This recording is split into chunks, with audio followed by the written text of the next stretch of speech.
Hey guys, today I'm going to tell you how to fix this phone number cannot be used by iMessage or FaceTime.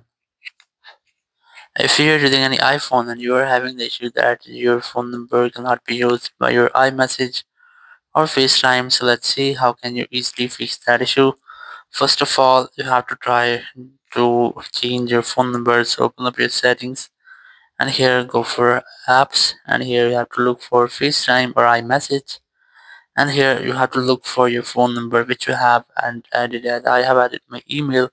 So now what you have to do, you have to try to delete or remove your phone number or email or sign it out from your FaceTime or your iMessage. And once you have signed out or deleted, you have to re-add your phone number.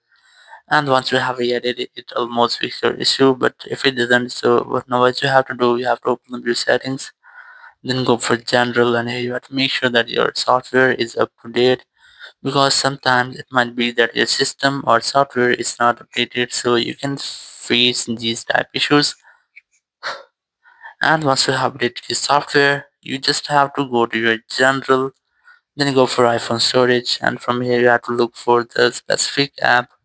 It might be your FaceTime or iMessage in which you were having the issue to add your phone number, or here you can easily search for example FaceTime.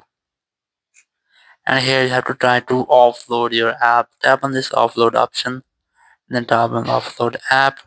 Once you have that, you'll get the reinstall option. Here you have to tap on reinstall. So it might be that if there will be any bug into your FaceTime or iMessage app, so it will fix in this step. And once you have reinstalled your app, you can easily add your phone number onto your FaceTime or iMessage. So in this way, you can easily fix the issue that this phone number cannot be used by iMessage or FaceTime in any iPhone. Thank you very much for watching this video. Until next video, bye bye.